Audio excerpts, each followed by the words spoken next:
Hello everyone. आज का हमारा वीडियो थोड़ा सा हटके है, तो बहुत इंटरेस्टिंग होने वाला है। देखिए इसको पूरा एंड तक। आज हम आपको दिखाने जा रहे हैं जंगल। कितना डेंस फॉरेस्ट है, you can see. This is all the national park area. This is the Jim Corbett national park, जो कि आप सब लोगों ने सुना होगा, काफ़ी फेमस है। जिम कॉर्बेट नेशनल पार्क है ये हिमालय की शिवालिक की जो छोटी छोटी घाटियाँ होती हैं, शिवालिक रेंजेस, जिसको फुट हिल्स ऑफ हिमालयाज़ भी बोलते हैं, उसमें सिचुएटेड है। और बहुत ही थिकली वेजिटेटेड एरिया है, बहुत घना जंगल इसमें है। दिल्ली से रामनगर डायरेक्टली कनेक्टेड है वाया बस, वाया ट्रेन, तो उससे आप पकड़ के आ सकते हैं। और इधर एकोमोडेशन के लिए काफ़ी होटल्स बने हुए हैं, उसमें आप रुक सकते हैं। तो अब बात करते हैं दोस्तों जिम कॉर्बेट जंगल और जिम कॉर्बेट के बारे में। तो दोस्तों बात चल रही है जिम कॉर्बेट नेशनल पार्क को लेकर। हम आज जिम कॉर्बेट नेशनल पार्क में हैं। तो सबसे पहली चीज़ जो आप लोगों के माइंड में, इवन मेरे माइंड में भी यही आती थी जिम कॉर्बेट नेशनल पार्क का नाम सुनते ही, जो कि है टाइगर।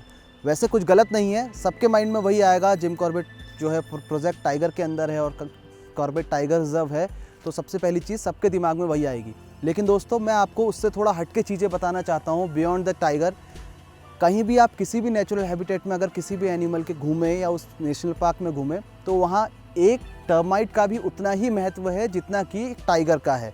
एक छोटी सी तितली का भी उतना ही महत्व है जितना कि एक लेपर्ड का है।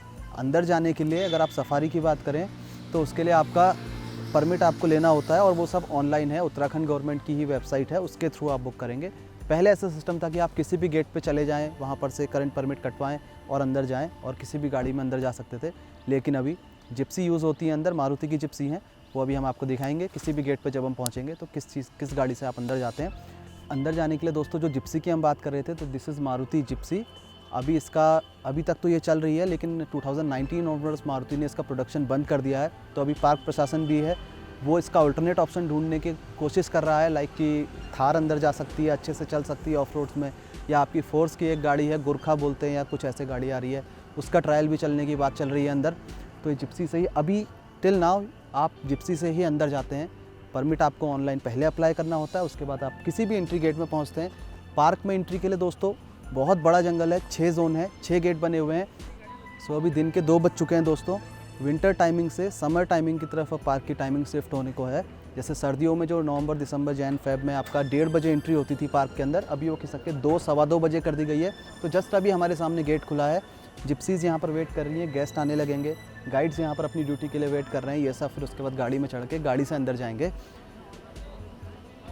पार्क की बात करें दोस्तों, तो नैनीताल डिस्ट्रिक्ट की तरफ से, या जो रामनगर टाउन है नैनीताल में, रामनगर की तरफ से पार्क में 6 एंट्री गेट बने हुए हैं। जिसमें अगर हम रामनगर के पास से सोचें, काउंट करें, तो ढेला, झिरना, बिजरानी, गर्जिया, ढिकाला के एंट्री गेट को धनगढ़ी गेट बोलते हैं, एंड देन दुर्गा देवी जो नॉर्दर्न मोस्ट जोन है। तो इसी में सेंट्रल मोस्ट जोन जो है that is called Garjia gate के सामने ही अभी हम खड़े हुए हैं। Earlier this Garjia zone was the part of Bijrani zone, but अभी रिसेंटली 2020 में बिजरानी जोन को 2 पार्ट में स्प्लिट कर दिया गया है। तो जो उसका नॉर्दर्न एंड था, उधर से गर्जिया का एंट्री गेट बना के अंदर जाके उसमें लिंक कर दिया गया है। तो अगर आप बिजरानी जाएंगे तो आप बिजरानी जाएंगे, गर्जिया जाएंगे तो आप गर्जिया जाएंगे। ऐसा नहीं है कि अंदर आप बीच में आप इंटरलिंक करेंगे या ओवरलैप करेंगे एक दूसरे के ट्रैक्स को।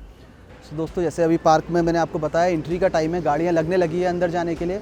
तो मैं सबसे जो चीज़ आपको सफारी जाने से पहले अपने दिमाग में रखनी चाहिए, वो चीज़ मैं थोड़ा सा आपको बताना चाहूँगा। दोस्तों जिम कॉर्बेट नेशनल पार्क की अगर हम पर्टिकुलर इसी पार्क की बात करूं, तो एक बहुत बड़े सी एरिया में फैला हुआ है। It's area is more than 1288 square kilometre, जिसमें से 520 स्क्वायर किलोमीटर का समथिंग कोर एरिया है अंदर का, एंड 741 स्क्वायर किलोमीटर आपका बफर एरिया है, या टूरिस्ट जोन उसको आप कह सकते हैं। तो जंगल कभी भी आप जाएँ दोस्तों, अपने मन में ये मत सोच के जाएँ पर्टिकुलर किसी एक चीज़ के लिए कि टाइगर देखना है, एलिफेंट ही देखना है, लेपर्ड ही देखना है। आप जंगल जाइए, एलिफेंट और टाइगर तो आपको एक जू में 5 फीट की डिस्टेंस से भी दिख जाएगा, एक अगर बात करूं। लेकिन ये जंगल आपको जू में नहीं दिखेगा इतनी पास। इतने इस दौर में, इस 21st सेंचुरी के 2 डेकेड्स निकल चुके हैं, अभी हमारे पास जंगल बचे ही कितने हैं। बहुत कम पैच ऐसे बचे हैं जो इतनी लस ग्रीन है। तो रिस्पेक्ट करें वाइल्ड लाइफ की, जंगल की रिस्पेक्ट करें दोस्तों।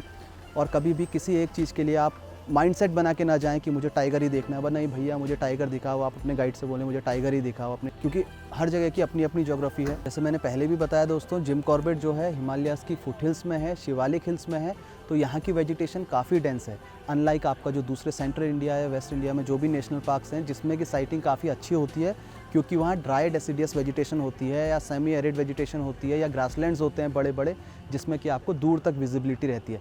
बट यहाँ कॉर्बेट में आपका जो फ्लोरा फौना है काफ़ी रिच है, जो ग्रीनरी है वो काफ़ी है, साल फॉरेस्ट है काफ़ी थिक, तो इतना घने जंगल में साइटिंग कई बार कम होती है। But in terms of animal density it's good sign, it's very rich in biodiversity. Jim Corbett की अगर बायोडाइवर्सिटी की बात करें दोस्तों, तो यहाँ आप अगर बर्ड्स की बात करूँ मैं तो more than 600 species of birds यहाँ रिकॉर्डेड हैं। उसमें से कुछ आपकी रेजिडेंट हैं जो हमेशा यहीं रहेंगी थ्रू आउट द ईयर, कुछ माइग्रेटरी हैं, कुछ विंटर विजिटर हैं, कुछ समर विजिटर हैं। ऐसी अगर बात आप ट्रीज़ की करें तो 110 स्पीसीज़ के यहाँ ट्रीज़ हैं। ये सब आपको दिख रहा होगा, इसमें तो कुछ खैर, कणजू, सीसम और पीछे साल है जो थिक कैनोपी है सारा, और 110 स्पीसीज़ के ट्री हैं। 55 स्पीसीज़ के यहाँ मैमल हैं जो रिकॉर्डेड हैं अभी तक, 25 स्पीसीज़ के रेप्टाइल्स हैं। तो आप समझिए कितना रिच ये बायोडाइवर्सिटी में है। और साथ में ही लेकिन घना, उसी के साथ साथ घना भी काफ़ी है, श्रब्स, ग्रासलैंड्स, वो सब चीज़ें इसमें हैं।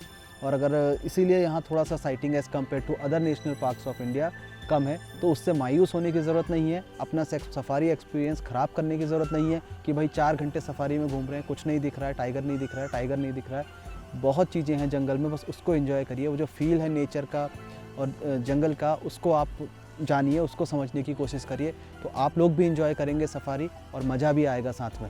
नेचर का हम सबको रिस्पेक्ट करनी चाहिए। अपने घर में जितना हो सके पेड़ लगाने की कोशिश करिए। पेड़ लगाएंगे तो उसमें चिड़िया भी आएंगी, कीड़े भी आएंगे, तितलियाँ भी आएंगी, खुद ब खुद उससे सारा इकोसिस्टम मेंटेन होगा। दाना रखने की ज़रूरत नहीं है चिड़ियाओं के लिए, वो खुद ही अपना चीज़ ढूंढ लेती हैं, लेकिन उनके लिए वो रिसोर्स उपलब्ध कराइए।